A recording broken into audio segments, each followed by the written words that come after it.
Oh, goody. I get to talk today about the 2011 Royal Rumble. Well, I will say this for posterity's sake, or whatever you want to call it. This was the first Royal Rumble pay-per-view that Off the Rope show reviewed back in 2011.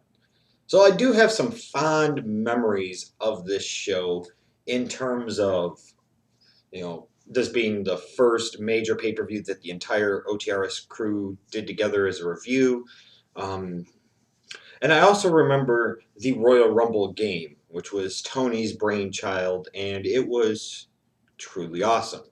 If you remember way back when, if you watched our channel back then and you remember watching the Royal Rumble live reactions in 2011, it was something to behold. And it was the ultimate justice for Triple T, what ended up happening because he was the one that came up with the contest idea to begin with.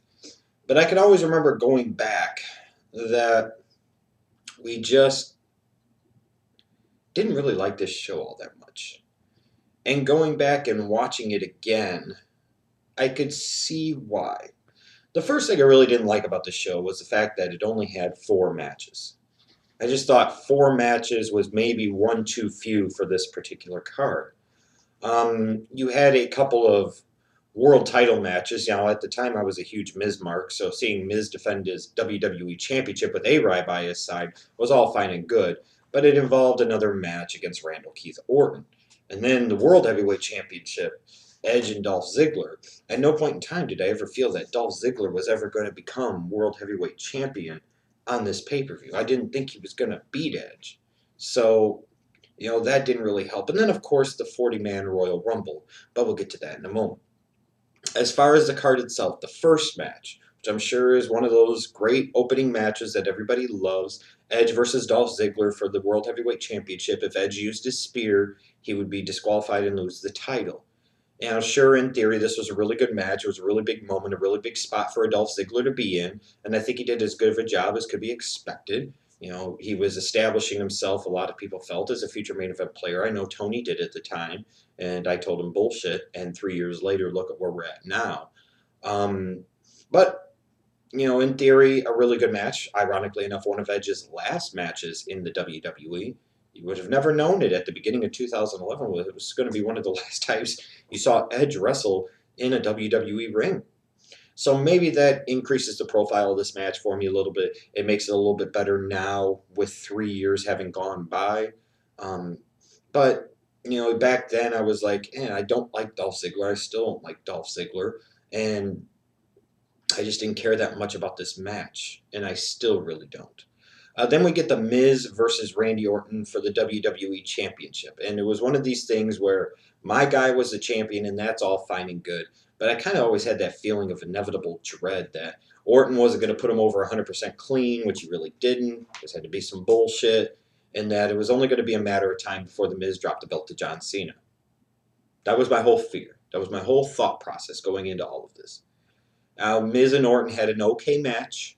I was pleased with the result at the time, and that's about all I really can say about it, frankly. That's all I can really say about it.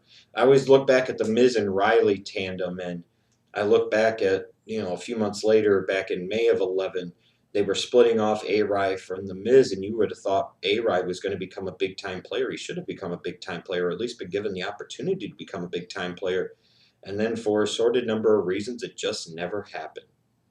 I saw some money in the guy, but apparently certain power players in the WWE did not, so there is no money in the guy now. And that's a shame. That's a real shame. I mean, they had A-Rai aligned with the WWE champion. It doesn't get much bigger than that at that time. And look at The Miz now. 3 years later, Randy Orton is the WWE World Heavyweight Champion, and Miz isn't even on TV. The guy that main evented WrestleMania 27 and beat John Cena isn't even on TV. How ridiculous is that? Then you get the Divas four-way title match with Eve Torres, Natalia, Layla, and Michelle McCool. An okay match if it was a bit short, but again, nothing special and nothing really memorable about it. I think if I remember correctly, this was at a time where people were expecting Karma to come in, and Eve Torres ended up being the one, and she ended up winning the belt, and it's like, how deflating. It was. If that's what I remember about this, I was incredibly deflated. But ultimately, what everybody talks about with the 2011 Royal Rumble, what everybody remembers is the Royal Rumble match itself. It main evented the show, which was good. It went over an hour, which may be good, maybe not, depending on your perspective. But it was just this whole concept of WWE wanted to sit there and do something different. And I applaud them for wanting to try something different. There's nothing wrong with trying something different at least one time. I will say that. But there was always a reason that the Rumble was 30 men. Once you started to get to 40 men, you started including a whole ton of jobbers that had no purpose being in a Royal Rumble match. And the or the match ends up going a little bit too long. Too many people are in there for far too short a time, and it just makes for a mediocre, so forgettable Rumble match. Now, some of the things that are notable here: CM Punk and Daniel Bryan started off 1-2, so we've technically had it before. Sure, a lot of people want to see that again in 2014. Well, in 2011, you got it, Buster. CM Punk and Daniel Bryan, and the internet went, and there's nothing wrong with that. Nothing wrong with that. Two of the most over guys in the WWE today started off 1-2 in this Rumble. And, it was back at this time, you're like, is CM Punk ever going to be fully utilized again by this company? Is Daniel Bryan ever going to become a top guy? 3 years later, you look back and you see where both of them are, and you're like, wow, not bad. Not bad at all. But of course, this whole thing was about CM Punk lasting a long time from number one with his buddies from the New Nexus. Remember Husky Harris and Michael McGillicuddy and David Otunga and Mason Ryan? Remember they were going to put the rocket ship up Dave Batista 2.0's ass. Remember that. Just remember that. They were going to put the rocket ship up Mason Ryan's ass, and it never materialized and it never happened. And this whole New Nexus storyline was completely fucking stupid and moronic. And they made Punk look like such a chump bitch as the leader of this faction. I mean, my God, he had this faction associated with him. He couldn't even beat Orton at WrestleMania. What a joke! It really was. Of course, John Morrison. Whereas Tony always used to say Shelton Benjamin was in a Money in the Bank match to provide you those 3 oh shit moments, John Morrison to me started to become synonymous with providing you that oh shit moment in the Royal Rumble match itself. Now, this is a guy, of course, that had just beaten Sheamus at TLC 2010 to get a title shot, and then wrestled Miz in the opening match on the first Raw of the year for the WWE title.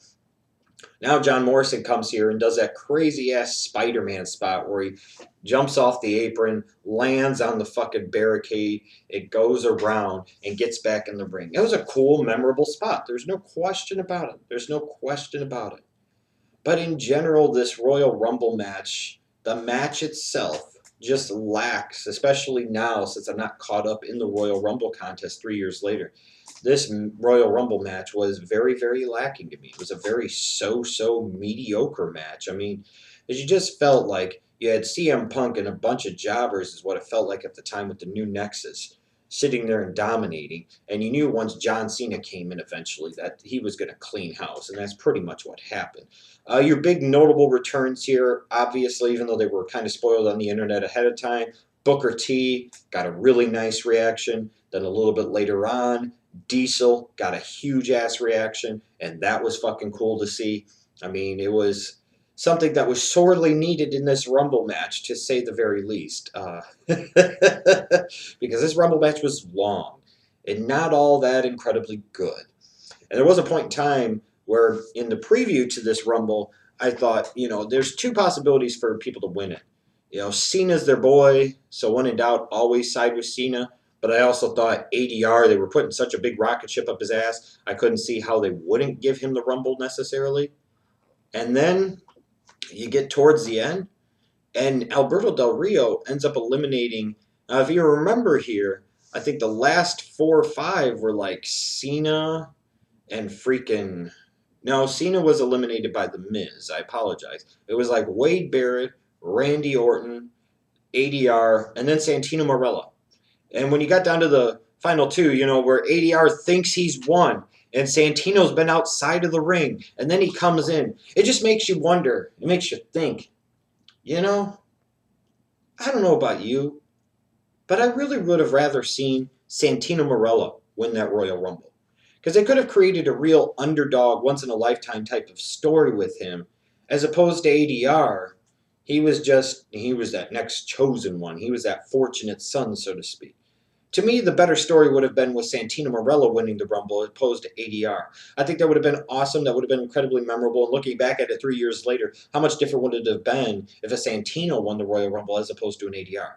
Of course, ADR did win the Royal Rumble. At least you could say they were pushing a new face, they were pushing a new talent, and that's all fine and good. But the Rumble match in general, for the most part, other than Booker T and Kevin Nash, was lacking in interest and intrigue for me. I know back then we had the Rumble contest. Tony got stuck with John Cena for an entire year, and that was fucking awesome. Mikey got stuck with Jack Swagger, and that was pretty awesome too. But like I said, in general, this was just kind of a so-so Rumble. I'm glad that 2011 was the only time that they decided to do the 40-man Rumble because it just didn't work. It was worth trying once, but I'm glad they haven't done it again. And there's no reason for them to ever go back to doing this ever again.